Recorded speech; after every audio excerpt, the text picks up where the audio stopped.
like to welcome everybody to this Chimera event, Chimera Scotland's Festival for Science Fiction, Fantasy and Horror Writing. My name is Jacky Collins, and our two authors this evening, who I know are going to take us to realms where some of us may never have even been before.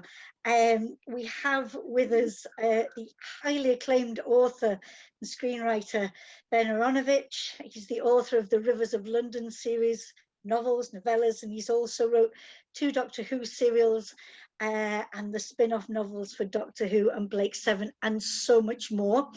And we've also got with us London-based filmmaker Adam Simcox, author of the brand new gritty supernatural crime series, The Dying Squad. Welcome both. How are we doing this evening? Hi, Ben. How is it?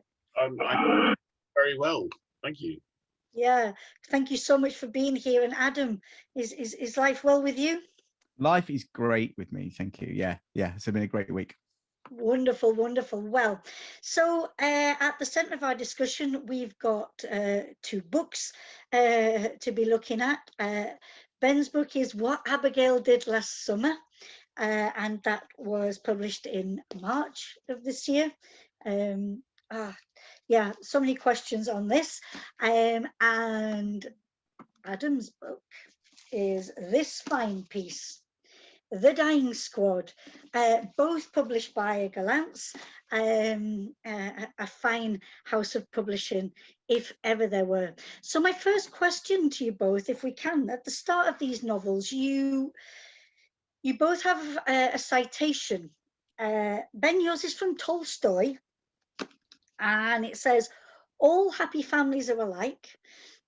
Each unhappy family is unhappy in its own way." So from Anna Karenina. And I just wonder, why did you choose that quote? Can you remember choosing it? Oh yes, I choose. No, I mean, the quote is very deliberate. It's because of the nature of the house, which I don't want to give too many spoilers away in case people haven't read it. Yes. But the nature of the house is that it was a happy families. It was full of happy families, and so that just seemed a logical quote, because you normally haunted houses are all about miserable people being murdered and being built on graveyards and things like that. And I thought it'd be fun to do a haunted house, which is a haunted house, and it was haunted because it was full of happy people rather than it was full of sad people. So hence the quote from Anna Karenina, which is a very famous quote. I knew lots of people would know that quote without even knowing where it was from. So I actually thought it was from War and Peace, so I spent quite a lot of time looking in the wrong book. For it. Yeah. Thank you. And Adam, yours is from Dante's Divine Comedy. "Midway upon the journey of our life, I found myself within a forest dark, for the straightforward pathway had been lost." So your choice for that. It makes me sound so well read when I'm really not. How deceptively intelligent. Yeah, it was, I guess, those, because there's another quote below it from Jim Morrison, which says, "No one gets out of here alive." Yeah. And it's kind of like I guess, setting the tone. So the kind of the purgatorial realm in which the Dying Squad exist is kind of, I was kind of thinking Dante in terms of the look and the feel of it, but also there's a big pop culture feel to the book, which is where Jim Morrison comes in. Was brilliant, great. And again, just looking at, we've got people tuning in from literally from all over the world, and you are also very welcome. If you have questions for the authors, if you'll be so good as to pop them in the Q&A, and as we go along, we'll field those questions as well, so please do feel free to put those questions in the Q&A.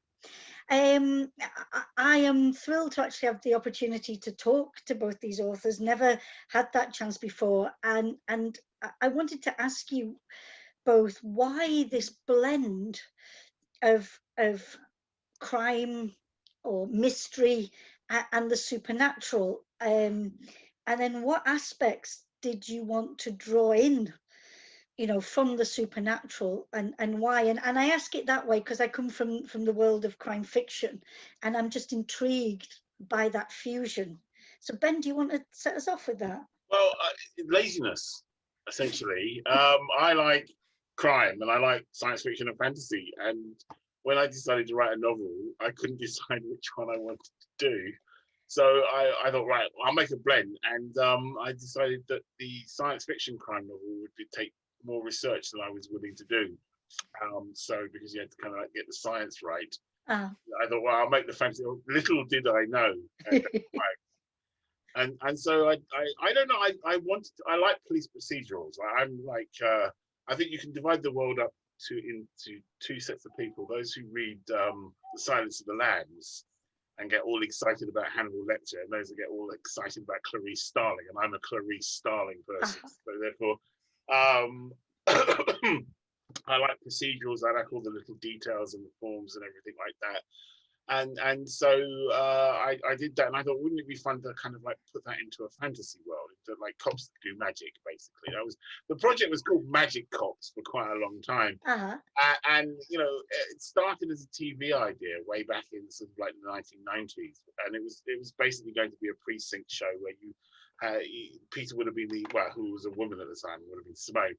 But there was an entry level character, and there would be a squad, and you would have like your trusty sergeant and your annoying inspector, and it would be a squad, and they would have different magical traditions, and that would, you know, and you'd done a crime a week in a kind of classic kind of way. And when I realized, of course, that nobody was ever going to buy a series like that, especially in the 1990s, I put it on one side, and then I kind of resurrected it when I wanted to write a book. And it kind of like I sort of like developed from there. But I like the idea of a police officer who has to having very realistic policing, so that when it hits the fantasy, it kind of like you have this kind of prison on the edge, this kind of wonderful prison where he actually has to put in a report at some point about a werewolf, say, or the example I always give: if he captures a werewolf, if he puts it in a kennel, is he violating the European Convention on Human Rights? But if he puts it in a prison, is he therefore violating the rules of animal cruelty? See, so it's like, you know, what the hell is he supposed to do? And I like the idea of someone who that is an actual thing that he has to worry about. He has to worry about that kind of that kind of procedural kind of thing. And also because, you know, I've always liked that kind of just the facts man kind of like, we start the book with your book, Adam starts the book with just the facts. I just always like the idea of, instead of kind of like romantic fantasy, but having this kind of yes, but what kind of magic circle was it? You know, is that kind of I wanted that kind of everyday kind of like magical sensibility. So that and I'm being credited now by my publishers as inventing a subgenre, which is not true. But they go, oh wow, crossover genre, it's so good, but that's just luck. Okay, that's just basically luck on my part. I got lucky and hit the zeitgeist, which you have to do if you want to be successful, but you don't know where it is. So it's rather like throwing darts blindly and hoping one of them hits the target.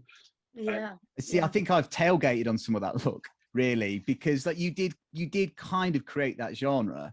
And I bet there hasn't been in the last 10 years a submission to an agent or a publisher with anything vaguely supernatural crimey that doesn't refer to Rivers of London series. Well, it's always hilarious when you get to a certain level and people start saying, for people who like Rivers of London, you're thinking, wow, it was only 5 years ago. It was like, for people like such and such thing, yours was on your book, and you were desperate for somebody famous to give you a quote. And then, like, you know, oh wow, I you know, especially Amazon who tend to do those big titles that go, you know, getting the keystrokes in. Yeah. So Adam, for you, I mean, when you started thinking about the book, was the notion already there of doing this fusion, or had you set off with crime fiction and think, I want to do something different? I don't just want to do same old. There's lots of stuff out there. I wish there was that degree of forethought with it, really. But the genuine truth is, like, I dreamt the first chapter, which sounds like the kind of BS that someone would say in these things, but it's true. And I'm not a planner. I'm a kind of a pantser. So I do love crime fiction. I didn't set out to write a crime fiction book. I didn't know what I was writing, to be honest. From day to day, I didn't know what I was writing. I kind of knew the end, but I didn't really know anything that went in before. But there were like touchstones that I wanted to hit. Rivers of London is an obvious one, but I guess Line of Duty was one that I used in the comps. But to be honest, the American show The Shield, was like a really big influence. I loved that show. And that's a great mix of sort of just bleak stuff happening, but also the humor in it's fantastic. So I kind of wanted to keep the heart and humor. I think I described it as sort of Line of Duty meets Ghost if it was directed by Shane Meadows. That's what I was going for. Yeah. That's what I was going for. I like your fusion very much so. Good. Yeah. So the choice of setting, okay. So I mean Lincolnshire, it's not your typical location, is it? I mean, forgive me, but I don't think so. Do you know? I mean, a series like this, of course, is not typical crime fiction. So why Lincolnshire? Well, I grew up in Lincolnshire, so I knew it well. And I think there was one other police show, and it's actually been in recent years on ITV, set in Lincolnshire. I thought, bastards have got me, beat me to it, but it wasn't very good. So yeah, there was this. Lincolnshire was a good setting for it, really, because it's quite bleak in a lot of ways. It's almost kind of Nordic in sort of the bleakness of it, but there's kind of heart and soul in it as well. I think the big difference with Rivers of London series is like it's almost a bit of a love letter to London. Although like London's seen in kind of unflattering terms sometimes, there's no doubt that like you love London, Ben. And I do like Lincolnshire a lot. Like it was a great place to grow up, but I do get the impression that if I ever go back, there'll be like pitchforks and like a wicker man ready for me if I ever do go back there, because it's not a flattering depiction. It's a very inaccurate depiction. It's not a very flattering depiction of Lincolnshire, it's fair to say, in the Dying Squad. But it mattered to you because you could have placed it anywhere, couldn't you? I think that's I mean, I guess it feels a bit different because not a lot has been set in Lincolnshire, and there is a good material. I mean, it's quite a poor area. A lot of Lincolnshire is kind of rural and poor, and there's not a huge amount of kind of industry or business or commerce. So, like, you know, there is quite a big drugs scene there. There's a lot of poverty. There's a lot of hardship. I mean, it's bleak in the winter. It's a cliche, but when the Dying Squad set, it's pretty bleak. Beautiful as well, but bleak. So it's like it hits a lot of the marks for where you'd kind of want to set a crime, the first in the crime series anyway. And I loved that contrast because Ben, you know, set on Hampstead Heath. If we're looking at Abigail's Last Summer, does Hampstead Heath? I mean, you know, it's a beautiful spot, and it's certainly not cold when the story's set. I mean, does it hold a special place for you in your heart, Hampstead Heath? I spent most of my childhood on it. You see, and it was a very good choice for a lockdown as well, because I could see it out of my window. You see, I live in a tower block not far away, so I could just look out my window and I could see all the places that Abigail was going. So it was kind of handy for that, because a lot of the time I like to go and visit locations. And of course I couldn't, and I thought, thank God I'd set this. I did, it was entirely by accident. Yeah, no, I mean, I'm from that generation where your parents kicked you out the door at about 8 and expected you to come back about 7, or you know, or in an ambulance, one of the two. Or with a police officer, depending on what kind of child you were. And so I spent a lot of my life just on the heath, roaming around it, playing games on it with my friends. And so in a way this is a particularly kind of love letter to Hampstead Heath and the ponds. I used to go swimming in the Lido and in the ponds, mixed ponds and things like that, and places you see. It didn't actually appear as much in the book as I was expecting it to. Mm-hmm.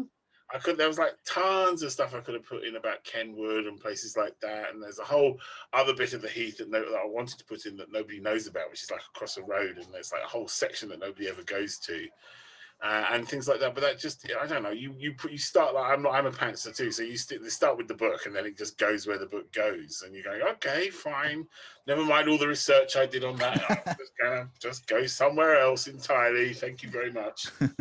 So. Yeah, I am a Londoner, you see. So, I mean, it's I know people do. A lot of people actually have a bit of trouble with the idea of a concept of people actually born and raised in London. And, they feel that every Londoner is actually from somewhere else. It's a bit like California in that respect. But I'm actually a Londoner. So I always find it really, sometimes people ask me questions like, why did you set your book in London? Because it would have been stupid for me to set it in Birmingham, because I don't know anything about Birmingham and I know a lot about London, and So what was I talking about? I always lose track of these things. That's all right. We were talking about just that setting of Hampstead Heath, and Yeah. I think. But I also wanted to capture that kind of summer, that kind of being young, being that kind of instant, because she makes instant friends with Simon in that way that you do when you're in your kind of 11 or 12, 13, and you just make instant friends with people. You meet them once, and the next thing you know, that you're kind of inseparable for the rest of your life. And I wanted that kind of. I wanted to kind of elegaic is a word that I don't actually use in conversation at all, but I wanted. Good word though, great word. Yeah, I think one of those words I could spell long before I could pronounce. I mean, you mentioned that, and I love the way when Simon, when he says to Abigail, do you want to come home for tea? And they've only just met, and like you say, and there's that bond that forms between them instantly. Yeah, well, when you're a friend, you remember when you were that age, like summer was like 6 weeks, was like forever. Yeah. It was like forever. I will go back to school, but that's like years away. My birthday is years away. Christmas is years away. All the kind of good things in life. I'm just and I wanted to get that kind of feel. So, and that was why basically I said it on Hampstead Heath, because it was fun, and also I didn't have to do any research because I knew everything I needed to know about Hampstead Heath. Very good, very wise. Thank you for that. Now, if we just turn to your main protagonists, so we can pull some more out of this, and there's also questions from the audience as well that I'd like to bring in here. So, Ben, if we just stick with you for a minute, so Peter Grant, he's off in Hertfordshire or Herefordshire, yeah. Hurricanes hardly ever happen. Yeah. So he's off there, which gives chance for this character Abigail to inhabit this book. And Trina Short has asked, is this book the beginning of a YA series? Not intentionally. Having said that, should it suddenly take off in the YA market, I feel I will probably come under quite a lot of, not pressure exactly, but encouragement in the form of large checks to start a YA series. It's a YA series in the sense that the protagonist is in that age group, is 13. It's not a YA series because there's far too much swearing and for sort of like the 10 to 12. You see, a book with a 13-year-old protagonist would normally be aimed at 10 to 12-year-olds, which is the middle range, I think. I didn't want to write it consciously as a YA series because I felt that would probably be a disaster. So I basically just wrote it as a Peter Grant series, except with Abigail as the main protagonist. She basically shaped everything else, and she actually ended up being a lot more angry than I was expecting. And I said, why is Abigail so angry? She's a 13-year-old girl. All 13-year-old girls are in a constant state of continuous anger. I went, okay, that explains quite a lot from my childhood then.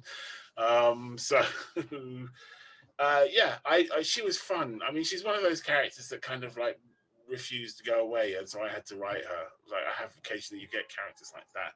And so she was a delight to write, although the slang was a pain because you always worry about being groovy. You don't want to be like Groovy and With It Man and a het cat. It's like, and you just think this is going to be out of date. But fortunately, it's set like 5 years ago, and so therefore it doesn't matter if all the slang is out of date because it's just go, well, that's me. I've done my research. That was from 19. That was then. Did you have a slang checker then? Did you have like a slang approval? No, I didn't dare have a slang checker because because a real slang checker would have been 13, 14 and would have just caused me pain and suffering. Right. Because that's what they do, because they see an opportunity to cause an adult pain and suffering, and then it's just the vicious little buggers. That's what I spent a lot of time on top decks of buses pretending to be listening. Right. Okay. Well, if you go back at school, it's like a little educational thing, and you go back at school. So you wait for school time, and you sit on the top of the bus listening to your headphones like this, making notes of what they say, and that's basically how I did the slang. Great research. I like that. Do it in location. Adam, for Joe Lazarus, because you said you dreamt, the opening of this. Was that the first? Did Joe first appear there? Who is Joe? And was there I mean, the inspiration behind Joe, is he based on anyone? He's not based on anyone. He was quite hard to write in a lot of ways because he doesn't really know who he is at this point, and he kind of discovers it through the book. So he was a difficult character to write and not reveal too much and not let the reader know what they need to know before they need to know it. So there was a danger of him being quite a dull character because he's kind of railing against being dead. He doesn't quite believe it. But he also, he has to accept it. And then he doesn't, like I say, he doesn't really know who he is. So there was a trick, I guess, of steadily revealing that.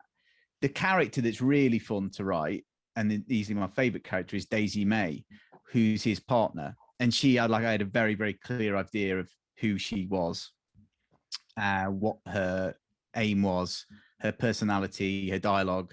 Whenever it was a day where I was writing Daisy May, I thought, oh man, so I'll be done by 11 a.m. Like, I just kind of know how to write her. And I think, like, from the reactions from people, like, she's their favorite character so far. I think she's the kind of one that you remember, Daisy May. So yeah, her very easy to write. Joe, not so easy. He will get easier as it goes on, I think. But in this book, it's a bit difficult. Okay, so Daisy May, if she were a real person and we'd brought her into this session, or just before you bring her into this session, how would you prepare us for meeting Daisy May? To be insulted within seconds, probably. Like, she's kind of sarky. She's not cruel with it. She's kind of sarcastic, quite biting, doesn't suffer fools, but she's got a good heart. She wants the best for people. So she might take the piss out of you, but she'll be doing it from a place of love. I like that kind of woman, but me too. Yeah. I wonder whether Abigail really, as Abigail gets older, whether, do they have, they have things in common. But just to go back to some questions from the audience. So Mark Heppels asked, how hard was it to write in first person as a 13-year-old girl? It was easy and hard at the same time. I know it sounds really stupid. Once I got her voice, it got easier because she kind of like just dictated how she talked and stuff. It was quite hard to get into that head. It was quite hard to get into the head of a 13-year-old girl. I had to think back both to being 13 myself and then transport that 13-year-old 20 years further forward into the teens. But yeah, she was fun. I mean, it was fun writing her because she's got no breaks in the way that Peter has breaks. Peter has he's an adult, he's a grown-up, he's a police officer. And Abigail doesn't. Abigail's only breaks is that sometimes she thinks possibly this isn't a good idea, but she does it anyway. So I quite liked writing, and I remembered what it was like to be 13 when you don't have breaks, when the world is just full of like total possibilities, and you think I will climb that tree, and you never think I will fall out of that tree. You just climb the tree. Just do, yeah. And you only think, oh, this wasn't a good idea when you get to the top, and think, oh shit, how do I get down? And I like that kind of, I really enjoy writing that. So it was hard in that, like we said, with the slang and everything and the technical thing and getting the references to the right TV programs and everything that I didn't grow up with. So I had to find out what she would have been watching and listening to and what kind of music she would have been listening to and everything and how she would talk. But the actual personality, the core personality was, well, once I had it, and she just carried me away. So so the rest was just kind of like the technical stuff. Great, thank you, Adam. Because your main protagonists are ghosts, and one of our viewers has asked, do you believe in ghosts? I believe in ghosts. Oh, that's a good question. Yeah. I like the idea of ghosts. I think they're great source material for. I don't know. I'd say I'm 50-50 on it, and that's a poor answer. But I'd like to see one. Until I see one, I think but I believe in him in these books. I believe in him in these books. Yeah. Yeah. And a similar question, and this is a question from me to Ben. The magic, the ethereal, the other, the demi-monde, the other world that's there. Do you espouse to that, the Oh, existence? I'm one of nature's natural skeptics. I mean, I would love to say that it comes from like some deep intellectual well of which of skepticism. No, I just don't believe in things. I've just gone through my life not believing in things. I don't know why. Even things like ideologies and stuff. I've always been just really, really skeptical from a very early age. I haven't really believed in things.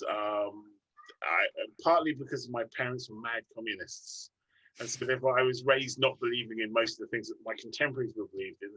And since I didn't believe in what my parents didn't believe in either, so I kind of ended up not believing in all sorts of things at the same time. But they also raised me to be very skeptical, and I'm quite skeptical. So I would like to believe in something, but I don't. And you can't make yourself believe in things. I believe in people. I love people. One of the things, you can't live in central London and not love people. If you have to move out if you don't like people really, and go and live in Lincoln somewhere. No, you can't go to Lincolnshire either. I totally. By the way, I totally accept that some people just don't like people en masse. I like people en masse. I don't necessarily want to know them. I just want to know they're there. Right? There's the option of them. I like to have the option that I could walk out of my room and meet like thousands of people from lots of different places. Not that I ever will, really. But I just like to know that they're there. I like to hear them in the distance. I like kids playing in my room. I like to hear them playing in the school. The gangs fighting down the road, that kind of stuff. Sirens going past. Screams. Yeah.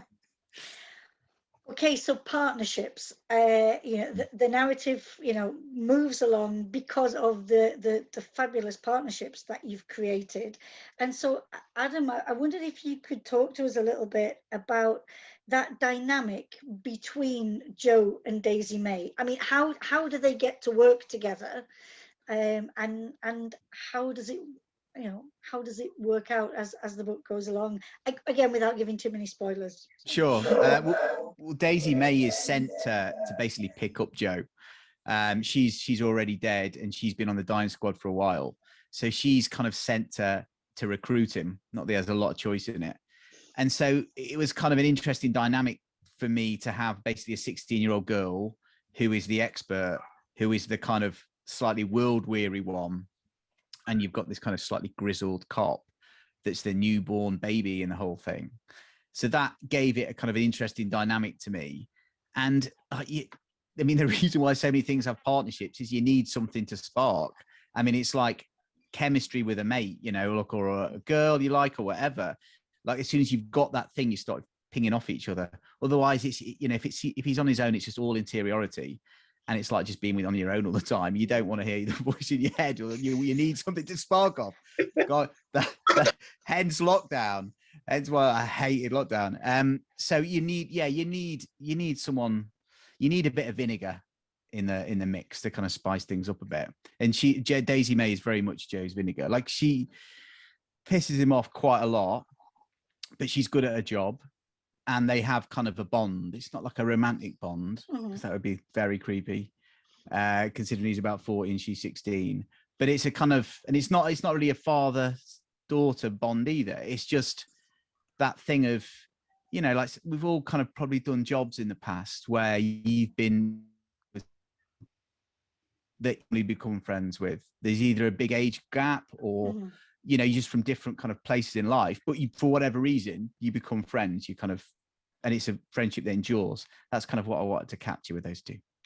Yeah, thank you. And that bond between Abigail and Simon, Ben, how does that develop in the novel or the novella? Actually, funny thing is that I put Simon into that position, but actually the partner is Indigo. Yeah, it's the fox. Yeah, I yeah. didn't actually expect that. I wasn't actually expecting Indigo actually became much more the partner than Simon did. Simon was groomed for that role and then didn't really walk into it. So Simon is much more kind of like the sidekick. in the sense that it's much more like the sidekick. Indigo is much more like the partner. I don't know why. I didn't plan Indigo to be like that. I was just going to have like the foxes pop in every so often. I think the crucial scene where that happens is where Indigo turns up at her flat, and then Sleeps comes in and watches strictly with her, and it's kind of like, I don't know why that was suddenly Indigo, and the foxes, once I decided on their background, just became so much fun. You know, every time I was bored, I'd trade a fox.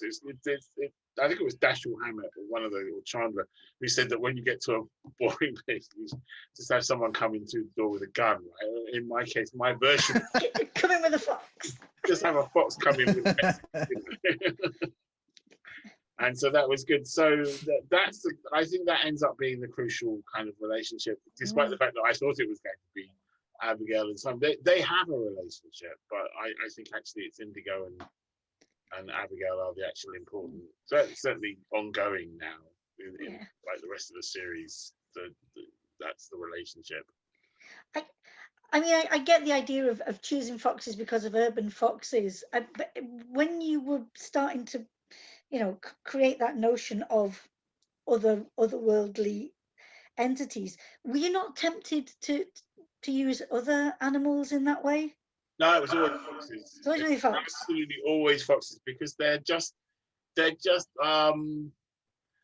if you live in London, they're just freaking everywhere, right? And also you can see them and they look like they have an organization. You're standing on like, for example, South Tottenham, which is when I was standing on it, it was a horrible, which is much nicer now that it's been taken over by the Overground. But when it was still the North London line, it was like the Goblin line. It was horrible. It was this horrible station at South Tottenham. I was going backwards and forwards from Gospel Lake on it a lot. And you'd stand there and the trains came like once every 2 an hour. Horrible diesel sprinted dirty trains would turn up. And everything was covered in rubbish. The whole place was covered in rubbish. And it was the neglected station. You'd stand there waiting like hours and hours for this bloody train to turn up. And it's a bridge across a main road and the tracks going that way. And you have a bridge and then you have the station. And you would just see foxes there. We go, la la la la, across the bridge, la la la la, and then they would just look at you like, yeah, hello, I'm just going, don't mind me. And I just thought, it's like they run up and down the railway tracks as a conduit. Those are their highways up and down the thing. And I thought, what if they were intelligent? What if you actually had talking foxes? And like a lot of things in the Abigail book, they came out of the main novels by accident. I just needed a dramatic end to Whispers Underground. So I had a talking fox. Now I've got talking foxes. Where did they come from? I don't know. I had to come up with that. Abigail went from a 1-paragraph character who was just there because I needed like 300 words on a wet Friday night. And the next thing I know, she's in the next book, and then the next book, it's getting bigger, and I'm like, oh my God, where's this character coming from? And now just give her a novel to shut her up. That was basically the novel to shut her up, and that was a mistake. Never do that. Pro tip. That's a good. We'll make a note of that.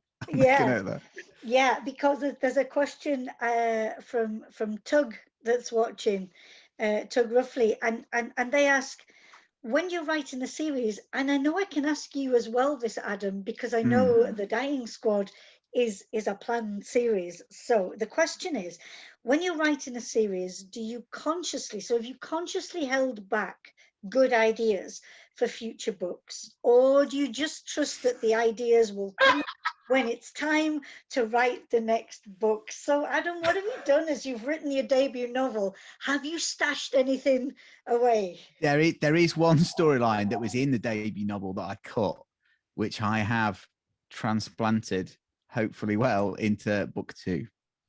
Because it was almost too much. It was just one too many plot lines, but it's quite a decent one. So actually, I like that forms quite a big part of book 2. I would say overall, because I've just finished the first draft of book 3, so I'm into it now.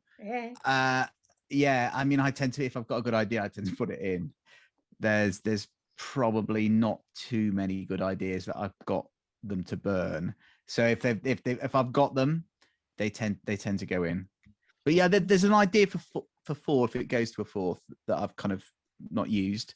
But on the whole, they tend to go in. Sweet. Thank you.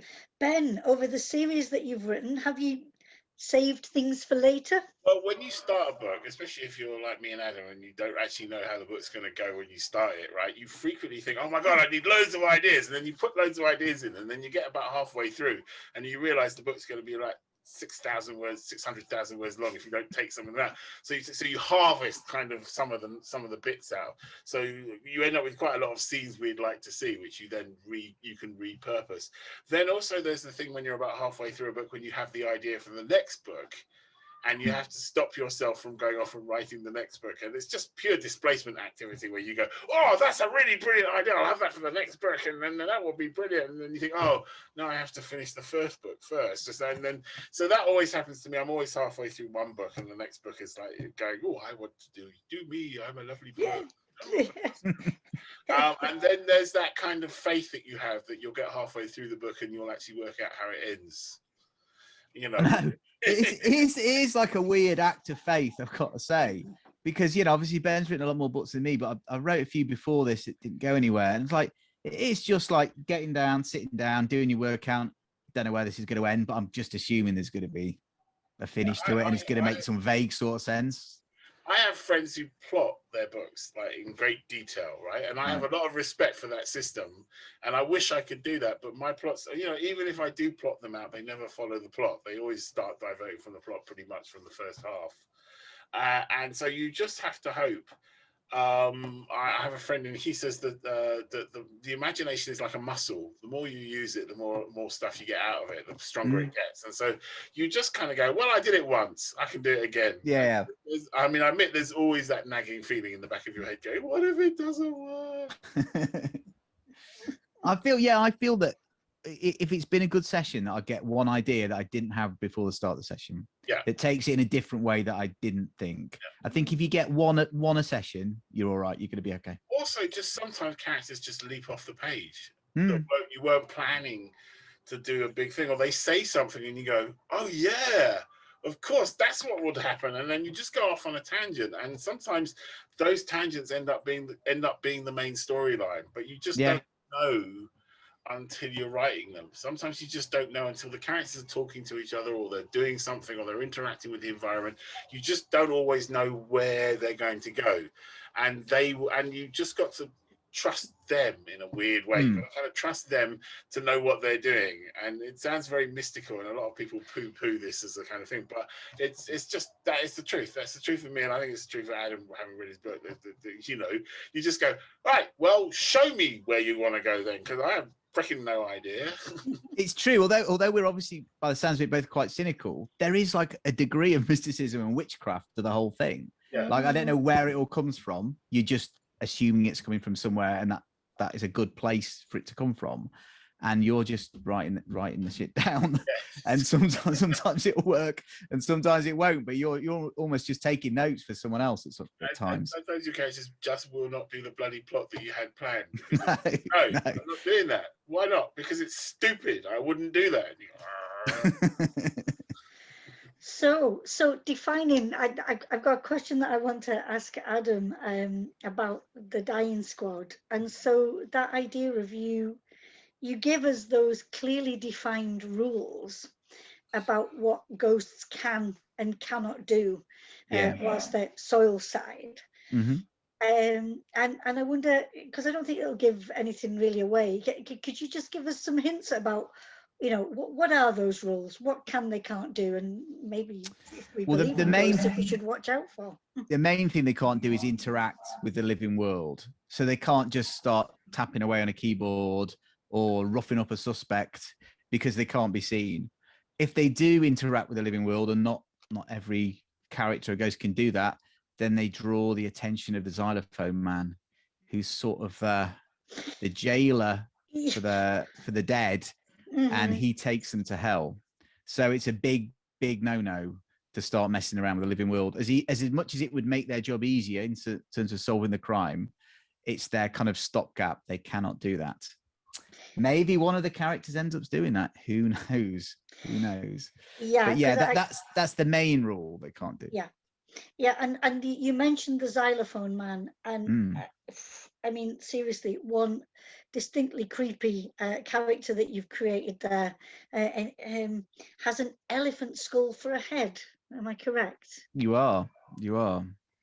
But Yeah. he is creepy and he's powerful, but I mean, he's like a mundane little boy. I mean, he's not a little boy, but in terms of his personality and the person he was when he was alive and he is now, like evil's mundane on the whole. I mean, it's kind of not cackling supervillains with kind of Ming the Merciless sort of mustaches. I mean, it is, but it's not in the real world. Like, imagine like Hitler was boring as piss if you actually talked to him at a dinner party. So I kind of wanted to bring across a little bit of that as much as evil's kind of horrific, it's also kind of the guy who's working in accounts who just doesn't look up or talk to you or talk to anyone, but he's got 3 bodies under his floorboards. I kind of wanted to bring that across with him. Yeah. Thank you. A totally different character that I want to ask you about, Ben, the goddess of the fleet.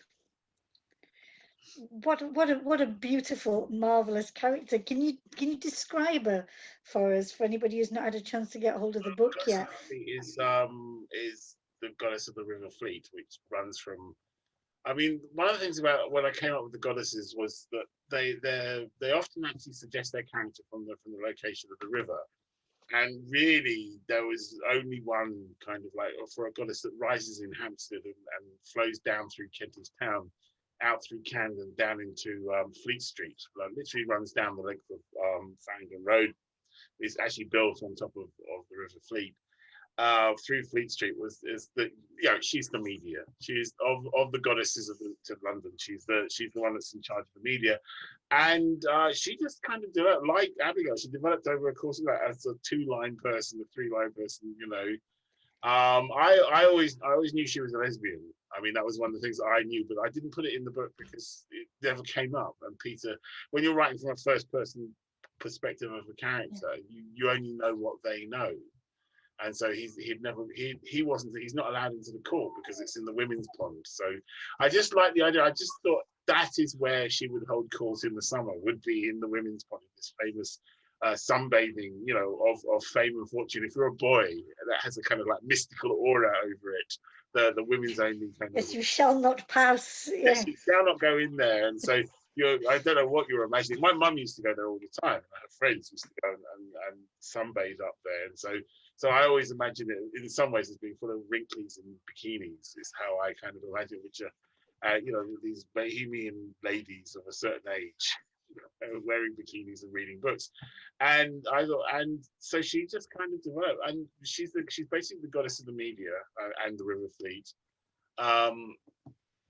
And she's one of those people that looks like they run 100 meters. Like she's built like a 100-meter athlete. She's the sort of most sleekest in some ways of the goddesses. So Tyburn is very stylish, but Beverly Brook is like your South London white girl, but Fleet is very, very, very sleek. You always see we're always wearing lycra and stuff like that, kind of looking very fit and joggy kind of like and. So that was that. I don't know. All the rivers, they just kind of turned up. I think subconsciously, a lot of them are based on people's mums. Right. So when I was growing up, you go around to people's houses and there's like all these formidable women, and they kind of like, I think a lot of them are based. Some of the rivers are definitely based on people's formidable mothers that I grew up with, and so therefore they have that kind of like condescending kind of like, hello little boy. kind of attitude.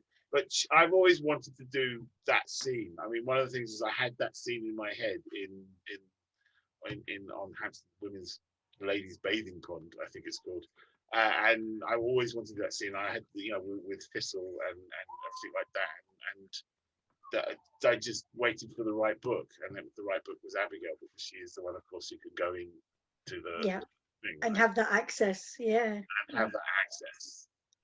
Yeah, thank you, Adam.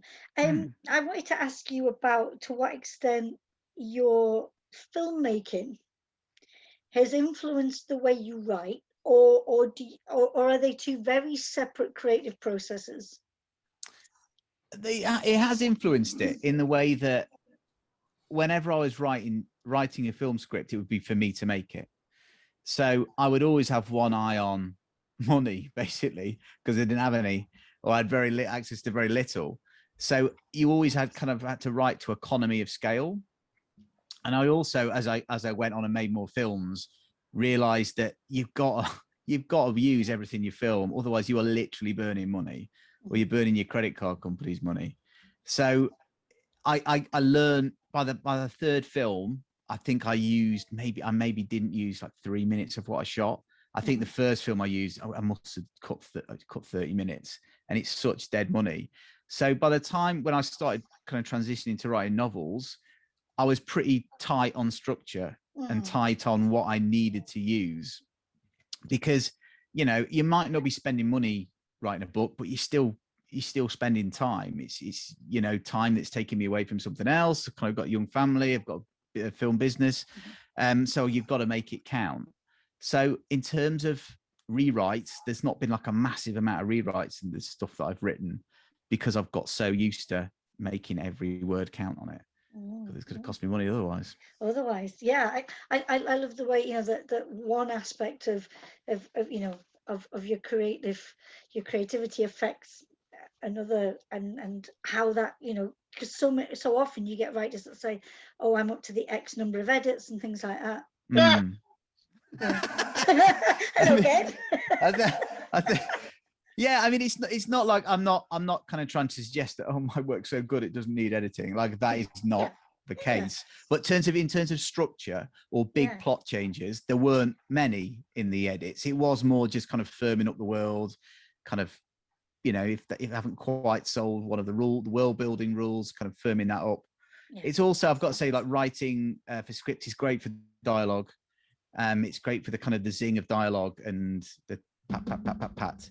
And I've kind of learned that just by writing little scenes. Because it's like, you know, casting a film is not a lot different than writing a book. You're still casting your characters. You're still kind of waiting to see whether he works with her, what the chemistry is like. As Ben was saying, like, your character might have 3 lines and then the bastard's taking over the next 3 pages. Like, they're kind of, actors, like characters in your book, often do things you don't expect to, but that can be a good thing. You know, that can give you something really good. Yeah, thank you, Ben. There's a question from Joe S in the Q&A, and Joe wants to know. They say, I love the police procedural aspects of your books. Who's your person on the inside? I don't have just one person on the inside. I started off with nobody on the inside, which is why there's quite a lot of police procedural mistakes in the first book. As soon as you get to a certain stage, you get a certain number of fans. You start cherry picking. People will email you or come up to you and go, "Oh, I think you're fine." But he would be using a 178 form for that particular. And I just seize upon them and go, "Aha! You are now my advisor on whatever it is you're an expert on." And then they spend the rest of their life slaving away, answering questions, like, you know, difficult questions like, "Well, if you wanted to do this, would that happen?" I mean, I do that with everyone. I tend to have a lot of attrition with Latin, though. My Latin speakers don't last more than one book. Usually they run screaming into the night. I think it's the Greek ones, for some reason, the Greek people just stay.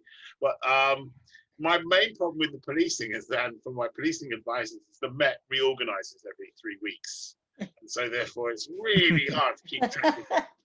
Like, so you say, like, oh, confidently say, oh, he's a member of SCO 19, and then it becomes SO 19, and then it gets moved. They move from a contiguous borough command system back to an area system, which they've just done. And you sit there going, for God's sake, just keep the bloody thing the same for 5 minutes so that my characters can sound authoritarian. Oh, sorry, that was a slip, authoritarian. But policing is great because people know when you kind of got it right. They can kind of feel it. They can feel the little authentic bit. They don't need to actually know whether that's the right form, but they can kind of tell. It's got that kind of smell. And so therefore you just sort these things into your story and people will believe the policing. And the more they believe the policing, the more you can, like, fly a dragon in through the door and everyone will go, oh, fine, dragon. Yeah, totally expected that dragon to come into you know, because Peter is, you know, worried about which form he's going to go. But they have this in Blackstone, what to do with a dragon, you know. Is that a major incident or not? They must have some rules on that. No. Well, No. Peter is writing them. That's the whole point about this one. Is Peter is in fact writing the magic rules because Nightingale wouldn't know a structure, you know, soliloquy if Nightingale wouldn't know a meeting if he fell on his head from a great height. And so, Peter is the one who's actually, and he's very good at it. And he kind of just starts fitting the folly into the structure of the police by coming up with kind of actual guidelines and proper, you know, National Police College guidelines and procedures and things like that, and coming up with things like and inventing his own terminology like an IVA, which is the initial vestigial assessment, and things like that will fit just straight into the because once you have a 3-letter acronym, you're away. See, it's very important to have your 3-letter acronyms. Most important. Very important. Adam, I've got a number of questions for you here, and one that I'm going to choose is the person's asked, you visualize what purgatory looks like in your book. And is this what you perceive if you believe in heaven, hell, and purgatory? Is it what you perceive it to be, or what sounded good to write? Yeah, I think it. Yeah, it's not particularly what I think it is. I'm not even sure. I'm not sure what I think purgatory is. I hope it's not like this because it'd be rubbish. It would, to be honest. It'd be pretty miserable. I think I'd probably take my chance on hell. Yeah, it's more. I mean, again, it's a dull answer. But it's not like I kind of sit down and massively plan it and like get a storyboard artist and like I want it to look like this. It's honestly just what I scoop out of my brain and put down, and like that's what pen or the purgatory is. What I did want to bring across from it was that it's almost like the kind of the squeezed middle of the afterlife. So they're not badass enough for hell, and they're not good enough for heaven. They're kind of like the grey ignored people, which are a big part of the book, the dispossessed. And so that kind of was an interesting theme to me, the kind of the forgotten people. A lot of these people were forgotten in life and they've been forgotten in death as well. And Daisy May is someone that sees that's a wrong thing and tries to change that. Indeed. Now there's some more questions that I'm desperate that we get through. And Ben, here's one for you. And it says, are you planning any other Rivers of London novellas set in other countries beyond England and Germany? Always. Because I like holidays and I would like to do they're on the board, actually on the actual board, the next novella is America. Ooh. Which is the Reynolds novella. And then the next novella after that is Nightingale in New York in the 1920s, which I've been looking forward to, which is basically cool. P.G. Wodehouse. I'd say the old P.G. Wodehouse novel. I'm going up to Scotland for the next novel after the one I'm writing now. So the one I'm writing now is set in London. The one after that will be set in Aberdeen and the Northeast. So because I just hate Cogner and want to make him do Orcadian accents because they laugh. So and I would like to do another German book. I would like to do a book set in the Czech Republic because they're my third largest market, and I feel that would consolidate my income. I'm so mercenary that way. There's lots of places I'd like to go. I mean, I'm Wales. I'd like to do an Abigail book set in Wales. So there is a kind of risk when you're doing these things too, because it actually takes a tremendous amount of research to go out of London for me, because I'm based in London. So if I want to go down and look at somewhere in Battersea, I've just got my Oyster card. I just go down on the tube and I go and have a look, right? When I was doing the book in Herefordshire, I would get to a point I'd realised I hadn't done any research on that, so I'd gone right instead of left the last time I was there, and I literally had to spend like a day going back up to Herefordshire, booking into it. They got really used to me. They got to the point where all the taxi drivers knew who I was in Herefordshire, Leominster, because I would get off the train and go, I want to go to this obscure middle of nowhere place for no reason that's really apparent, and off I would go. So, and the same with Germany. And Germany's worse because they don't have Street View in Germany. So you can't even go on Google and look it up on Street View. You actually have to go to the actual place and have a look. Some of which are now underwater, which is quite sad. But I would love to spend. I just can't write fast enough. There's so many stories I want to tell now, and I just can't. I just can't seem to get fast enough. So my big worry is I won't get to do the one about the ghost tank in Czech Republic and things like that. There's just things I want to do. I have no idea. By the way, apart from the fact that it's a ghost tank, what's happening in the Czech Republic at all. I want to make that very clear. Do not have a plot. I just have a kind of mood. Yeah, great. Thank you, Ben. Adam, I'm aware of time, but I've got a question for you. And I wanted to ask about the research that you will have done for drawing on, the reality of county lines drug runners. I mean, did you put yourself into difficult situations? Was it easy to find out this material? I mean, so sometimes you just got to run a drug gang to be able to write about one. Okay. I didn't do that on this occasion, but I would have done. I would have done that for my art. Now, I did do quite a lot of research because I think I read a couple of articles in the Guardian about it, and it referenced Lincolnshire and Nottingham, which are two places I know well. So I did do quite a lot of research about that, because on the police side, it's a little bit different for me because it is kind of a spectral police force. It's not as meticulously researched as Ben's. It's more I can basically make it up because it's my world. As long as you stick to your rules, you're okay. But the things like this, it deals with some weighty themes, as kind of teenage prostitution and drug addiction, that sort of thing. I did research that because you can't really mess around with that. It was grim reading, but hopefully I've done it justice in the book. Without a doubt, but what I enjoyed was that sense of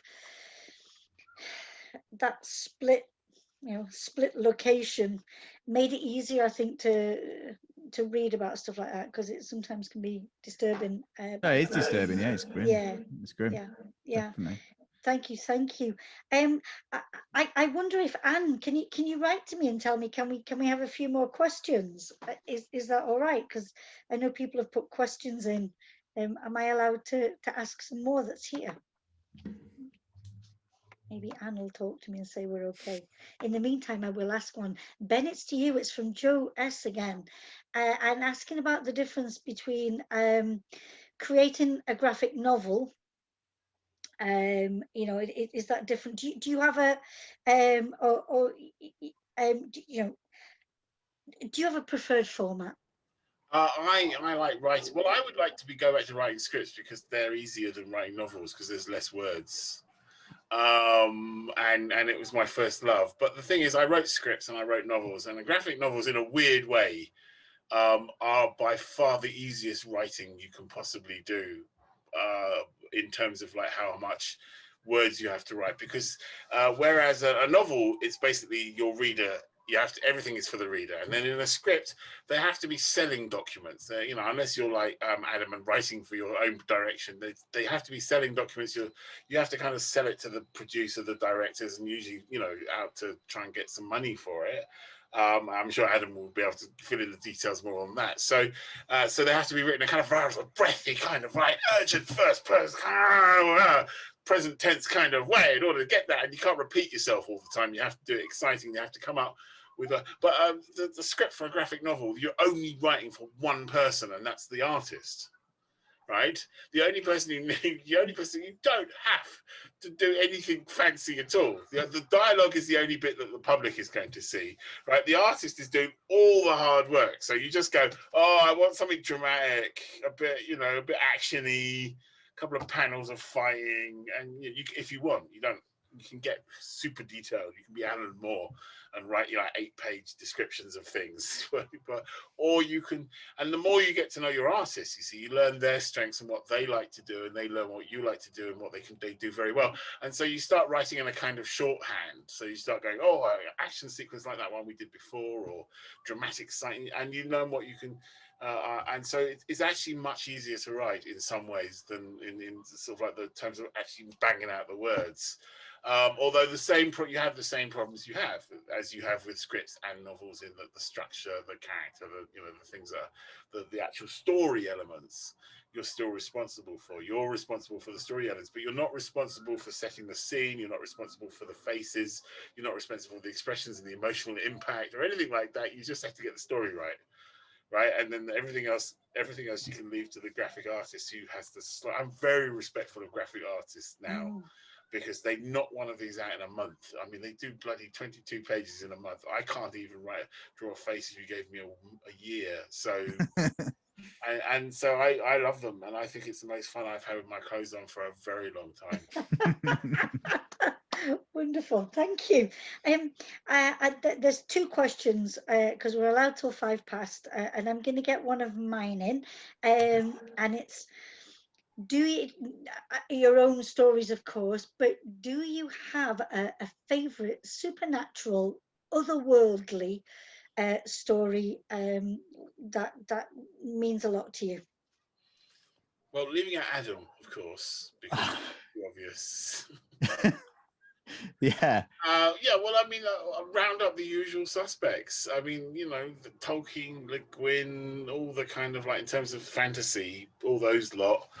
I have a weakness for Fowler's Roof World, which he really doesn't. He doesn't like that novel. He really hates it when I always cite it as a. Because why do you cite Roof World? Because it's an early novel of his, and I don't think he's very pleased with it.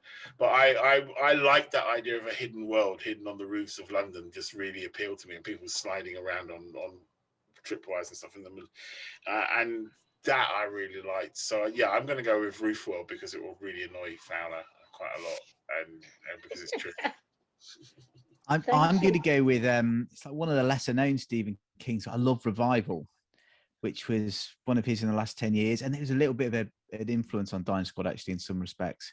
And like, that is like everything that is good about Stephen King to me. Like, it's brilliantly told, arm around the shoulder storytelling. Very strong. Like, he writes music really well, Stephen King. You can tell he's been in a band. That's another theme I love. And it's like, it's got such a badass end to it. Yeah, Revival will be the one I pick. Love a bit of Revival. Great, thank you. Now, I've got one last question, if I can squeeze this in, and it's from ABS, and he asks, I'm excited for the Rivers of London RPG upcoming from Chaosium. Ben, could you talk about your involvement, if any, with the creation process of this? Was there a particular reason you chose Chaosium? Oh, and the question's gone. Am I not allowed to ask it? Oh. Ooh, and you've whipped the question from me. Maybe I'm not allowed to answer. I'm sure, but hey, I found it again.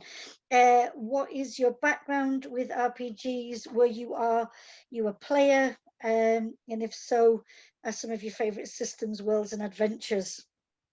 This is going to really age me, but I actually had the original 3-book box set of Dungeons and Dragons. I was younger. I was just the right age. I was 12. I was just the right age for that. And I've always played them. I've always had a strange relationship with them. I've never been very good as a DM, and I'm even worse as a player. But I love reading them and I love designing them. So I love designing worlds. It's world creation. I like world creation. I like created worlds. I love maps. It's that kind of like part of my brain that just likes maps and stuff. And so therefore I've always been attracted to it. And the one most successful role-playing game that I ever, to answer the rest of the question, most successful role-playing game that I ever kind of got involved with was Call of Cthulhu, which runs on what's known as the BRP, the basic role-playing system, which is, to answer the question, I like that system. That's why I went to Chaos. Well, they came to me and I went to them. You know, they said, would you like, yes, and yes, I would love to. Yes, make me a role-playing game. It took me quite a long time to persuade my agent that there was no money in it. See, that was the hardest thing. There's just no money in role-playing games.